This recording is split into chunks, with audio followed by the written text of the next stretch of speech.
Nagsasabuatan nga ba ang mga congressman gamit ang isang akusadong posakal na kidnapper upang patalsikin ang vice-presidente para maprotektahan ang isang itinuturong nagnakaw ng bilyones na pondo ng bayan na presidente?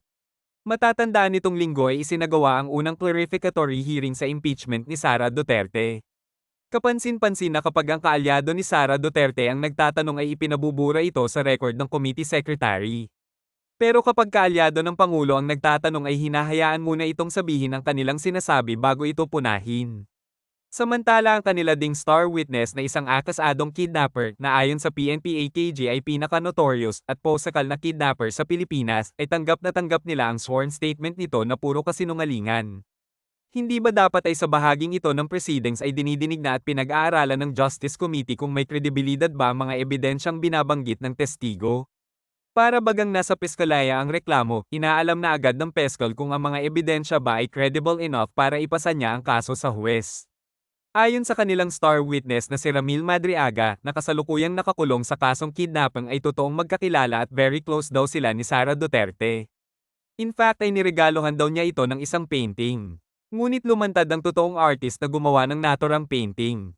At sinabi nito na siya ang gumawa ng painting at niregalo niya ito sa vice-presidente. Nung nalaman ito ng witness na si Madriaga ay bigla itong kumambyo.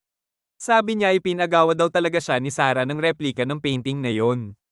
Pero ang sabi niya noon ay niregalo niya. Dito, ay halatang nagsisinungaling nga siya.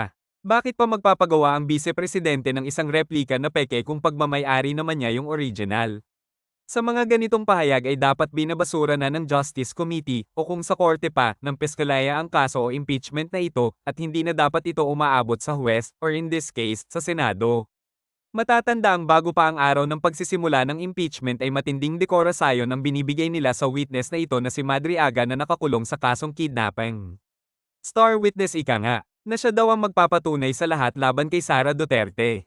Kapag mga ganito na mismong main witness na ang nagsisinungaling, basura na dapat ang kaso. Sa pagsala ng teknikalidad pa lang, para itong isang batya ng itlog na kapag nabuhusan mo ng isang bugok na itlog ay wala nang silbi ang buong batya ng itlog. Nakakahiya na ang isang Justice Committee ay tumatanggap ng isang star witness pa man din na puro kasinungalingan ng dala. Dito malalaman na ang impeachment committee na ito ay pilit lang na tumanggap ng isang akasadong pasakal na kriminal galing sa kulungan upang sirain ang pangalan ng vice-presidente. Marahil upang hindi ito makatakbo sa susunod na halalan upang talonin ng kasalukuyang Presidente Bongbong Marcos na inaakusahan ng napakaraming credible na mga testigo na nagnakaw ng halos trilyones pesos na pondo ng bayan sa pamamagitan ng flood control projects. Karamihan sa mga testigong ito ay may 18 magigiting na dating sundalo. At isa pang dating sundalo din na una ng tumistigo. At ang chairman mismo ng appropriations noon na si Zoldico na inatasan ng pinsan ng presidente na magbantay sa kaban ng bayan. At iba pang mga testigo na may circumstantial na patunay. Ngunit sa kabila ng sangkatutak ng mga testigo na ito laban kay Bongbong Marcos at pinsang buo nito na si dating House Speaker Martin Romualdez, ay mas pinili ng House Committee na ito na halatang mga alip-oris ni Marcos na tanggapin ang kaysa isang star witness na akusadong posakal na kriminal galing sa kulungan upang tumistigo sa kalabang si Sara Duterte. Dahil alam nilang napakalakas na kalaban si Sara at kapag nanalo ito sa 2028 ay siguradong papaimbestigahan niya ang flood control scandal at siguradong makukulong itong si Bongbong Marcos at Romualdez dahil hinding-hindi niya ito patatawarin.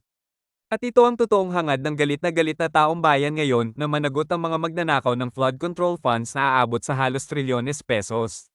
Maging wise sana tayo at huwag magpalinlang sa isang administrasyon na ninakawan na nga tayo, ay gagamitin pa ang pondo natin upang baliktarin at paniwalain tayo na ibang tao ang dapat imbestigahan at managot sa pagnanakaw.